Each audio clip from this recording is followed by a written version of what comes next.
앵커 브리핑 시작하겠습니다. 최근 증권사에서 요즘 시장이 좀 불안하잖아요. 되게 자신 있게 목표 주가를 상향한 종목이 있어서 제가 오늘 이 종목에 대해서 말씀을 드리려고 합니다. 일단 다수의 증권사가 목표 주가를 상향했는데 그 이야기를 좀 들려드릴게요. 증권사 탑픽이 현대모비스 이유를 만나보실 수 있을 것 같습니다. 이게 요 며칠 사이에 현대모비스에 대해서 투자 의견을 제시한 증권사예요. 10몇 개가 넘고요. 지금 목표 주가를 제가 쭉 기술을 해놨는데 하나증권이 최저 31만 원에서 다올 투자가 40만 원 선까지 목표 주가를 올려 잡았습니다. 긍정적으로 거대한 모멘텀이 시작이 됐다라고 얘기했는데 다 좋은 얘기 일색이잖아요. 왜 그랬을까라고 들여다보니까 역시 키포인트가 실적에 있더라고요. 현대모비스 4분기 실적이 꽤 잘 나왔거든요. 잊어버리신 분들도 계실까 봐 제가 다시 한번 좀 정리를 해드리도록 하겠습니다. 4분기 실적은 3분기 실적에 이어서 더 잘 나온 흐름들이 나타나는데 9,861억 원으로 이게 보니까 시장에 이 컨센이 있잖아요. 컨센에서 25% 정도 잘 나왔고 1년 사이에 89% 가깝게 성장했다라는 걸 확인할 수가 있었습니다. 현대모비스가 사업이 이렇게 있잖아요. 근데 가장 크게 주요하게 보는 그런 매출처가 AS 서비스 부분입니다. 그런데 이쪽에서 잘 해줬습니다. 왜 잘했냐 보니까 글로벌 수요가 확 당겨 있었고요.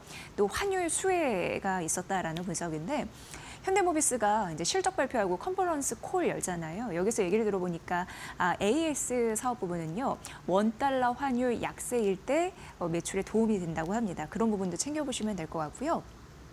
북미 시장에서도 잘한 부분이 있었는데 뭐냐면 모듈과 부품의 수요가 1년 사이 24%나 증가를 했습니다.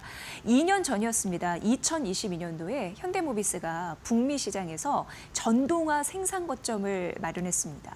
이게 한 약 2조 원 가까이였는데 제 기억에 1조 8,500억 원 이상 투자를 했거든요.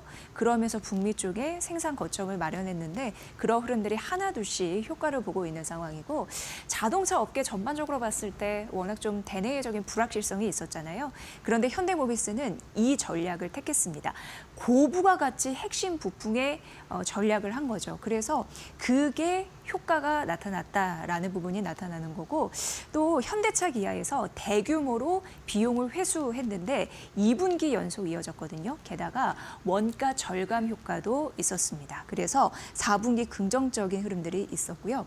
1년 전만 보더라도 전기차 캐즘 여파에 몸살을 앓으면서 전동화 부품 쪽은 안 좋았어요. 근데 위기를 기회 삼아서 수익성 전략에 몰두하다 보니까 긍정적인 분석이 나왔고 한 해 성적표를 제가 밑에다 기술을 해놨는데 3조 7,300억 원 이상 나왔습니다.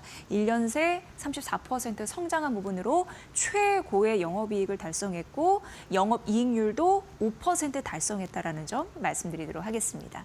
자, 그래서 증권사의 탑픽인 이유를 세 가지로 제가 정리를 해봤어요. 보면 현대모비스가 올해와 내년에 실적 추정치를 올려 잡았거든요. 이게 긍정적으로 있는 거고 현대차, 기아차, 현대모비스 중에 증권사들이 탑픽 종목으로 꼽는 이유가 현대차나 기아 같은 경우에는 글로벌 판매는 잘하고 있는데 그 판매 성장세가 둔화될 것이라는 우려는 있습니다. 하지만 현대모비스는 앞서 말씀드린 대로 달러원 환율의 약세, AS 사업 부분에 또 수익성 긍정적 이런 부분이 더해지다 보니까 올해 이어서 내년도 이익 상향이 될 것이다라는 가능성이 있었고요. 그리고 이 부분을 주목하셔야 되는데 자사주 매입가 소각이 2배 이상 될 것으로 보입니다. 올해 같은 경우에도 상반기, 하반기 있는데 유한타증권은 상반기보다 하반기의 수익성이 더 좋을 것이다라고 예상을 했고요. 그리고 2월에 이사회가 열리는데요. 이쪽에서 상반기 매입을 전년도보다 2배 규모로 할 것이다라는 가능성 언급되고 있으니까 보시면 도움이 되실 것 같습니다. 그리고 궁금한 사항을 세 가지로 좀 정리해봤는데 미국 관세 부과 대상에서 AS 사업 부분이 들어간다 해도 큰 충격 없다. 미국 IRA 폐지 등에 대한 대응 전략 큰 변동 없다. 일부 보조금은 줄일 수 있어도 괜찮다라는 부분이었고요. AMPC 부분에서도 좀 볼 부분이 있는 게 이게 작년 50억 원 정도 수혜를 받았는데 올해 물량 잘 팔리면 1,000억 원대 중후반으로 조금 더 수혜를 받을 수 있다니까 이 부분까지 챙겨보시면 될 것 같습니다. 현대모비스는 트럼프 쪽에 좀 수혜를 받을 수 있는 GM의 기업가 밸류 체인에 또 있거든요. 그런 흐름으로도 몸값이 올라가는 소리 들리니까 여러분들 잘 참고해 보시면 될 것 같습니다.